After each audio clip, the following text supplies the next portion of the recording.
बुद्ध आम और बच्चे गौतम बुद्ध किसी उपवन में विश्राम कर रहे थे। तभी बच्चों का एक झुंड आया और पेड़ पर पत्थर मारकर आम गिराने लगा। एक पत्थर बुद्ध के सर पर लगा और उससे खून बहने लगा। बुद्ध की आंखों में आंसू आ गए। बच्चों ने देखा तो भयभीत हो गए। उन्हें लगा कि अब बुद्ध उन्हें भला बुरा कहेंगे। बच्चों ने उनके चरण पकड़ लिए और उनसे क्षमा याचना करने लगे। उनमें से एक बच्चे ने कहा, हमसे बद्ध ही भूल हो गई है, मेरी वजह से आपको पत्थर लगा और आपके आंसू आ गए। इस पर बुद्ध ने कहा, बच्चों, मैं इसलिए दुखी हूं कि तुमने आम के पेड़ पर पत्थर मारा तो पेड़ ने बदले में तुम्हें मीठे फल दिए, लेकिन मुझे मारने पर मैं तुम्हें सिर्फ भय दे सका। परिश्रम के साथ धैर्य भी। एक बार भगवान बुद्ध अपने अनुयायियों के साथ किसी गांव में उपदेश देने जा रहे थे। उस गांव से पूर्व ही मार्ग में उन लोगों को जगह जगह बहुत सारे गड्ढे खुदे हुए मिले।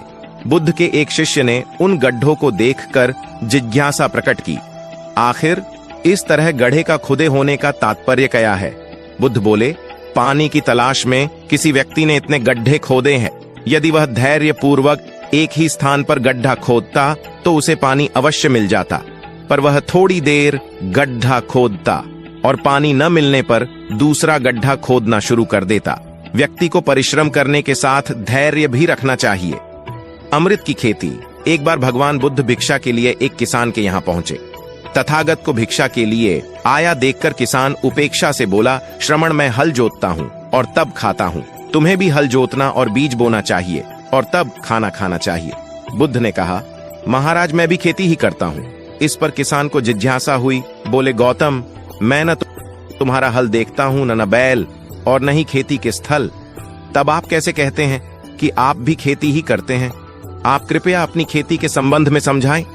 बुद्ध ने कहा, महाराज, मेरे पास श्रद्धा का बीज तपस्या रूपी वर्षा, प्रजा रूपी जोत और हल है, पाप भीरुता का दंड है, विचार रूपी रस्सी है, स्मृति और जागरूकता रूपी हल की फाल और पेनी है। मैं वचन और कर्म में संयत रहता हूँ। मैं अपनी इस खेती को बेकार घास से मुक्त रखता हूँ और आनंद की फसल काट लेने तक प्रयत्नशील रहने वाला हूँ। अप्रमाद मेरा बैल है जो बाधाएं देखकर भी पीछे मुंह नहीं मोड़ता है। वह मुझे सीधा शांति धाम तक ले जाता है। इस प्रकार मैं अमृत की खेती करता हूँ। मृत्यु के उपरांत क्या? एक बार बुद्ध से मलुक्य पुत्र ने पूछा, भगवान, आपने आज तक यह नहीं बताया कि मृत्यु के उपरांत क्या होता है। उसकी बात सुनकर बुद्ध मुस्कुराए। फिर उन्होंने उससे पूछा, पहले मेरी एक बात का जवाब दो। अगर कोई व्यक्ति कहीं जा रहा हो और अचानक कहीं से आकर उसके शरीर में एक विष बुझा बाण घुस जाए तो उसे क्या करना चाहिए? पहले शरीर में घुसे बाण को हटाना ठीक रहेगा या फिर देखना कि बाण किधर से आया है और किसे